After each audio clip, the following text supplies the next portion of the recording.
All right, guys. Hi. So I think I figured out how I'm going to teach math. You're not really going to see me much, but hopefully you can hear me. So I want to first remind you that before we went on quarantine, shelter in place, we had found fractions that were equal to 1/2. And if you remember, I said if the numerator is equal to half of the denominator, then the fraction is equal to 1/2. So we were coming up with fractions like 3/6 because the numerator is half of the denominator. We came up with fractions like 12/24. Again, numerator is half of the denominator.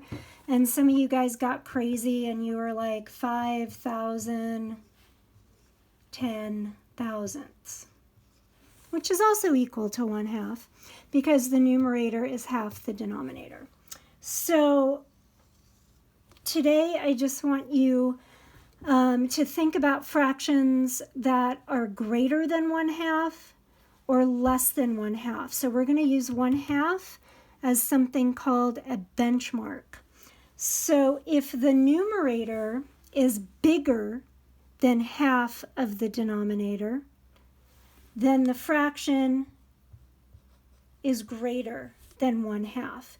So for example, let's look at 3/6. So if we want to come up with a fraction that has 6 in the denominator, then to make this fraction greater than 1/2, the numerator has to be greater than half of 6. So half of 6 is 3. So this numerator has to be bigger than 3. So we could put 4/6 here. We could also put 5/6 here. We could keep going, 6/6, even 7/6. We'll talk about fractions where the numerator is greater than the denominator later.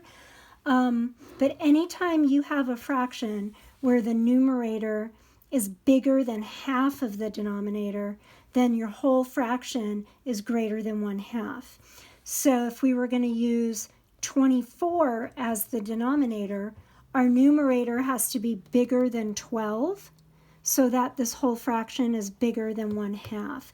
So we can choose 13 up, 13, 14, 15, I'll do 17, okay? So 17/24 is greater than 1/2. So I want you guys to pause the video for a second so that you can come up with some of your own fractions that are bigger than 1/2. So pause it now.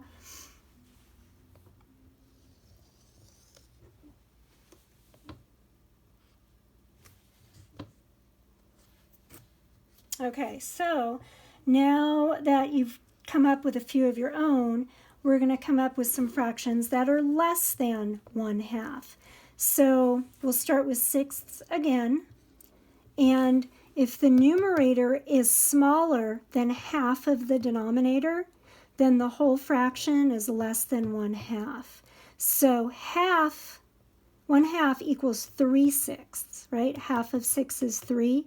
So numbers less than 3 in the numerator will make the whole fraction less than 1/2. So we could put a 2 here, and this would be true. 1/2 is greater than 2/6. We could put 1/6 here. Okay. If we want to use 24ths like we did up top, then any numerator that's less than 12 makes the whole fraction less than 1/2. So we could use 11, 10, 9, all the way down to 1. So I'll just say 5, right? 5/24 is less than 1/2. So again, I want you to pause the video so that you can think of some of your own, maybe come up with 3 or 4 fractions that are less than 1/2. So pause it now and do that. Okay, and now that you've done that, you can use this lesson to help you do a workbook page. I forget the number, but I will post it on Google Classroom, and I'll put a link to this video so that you can watch this before you do the workbook page.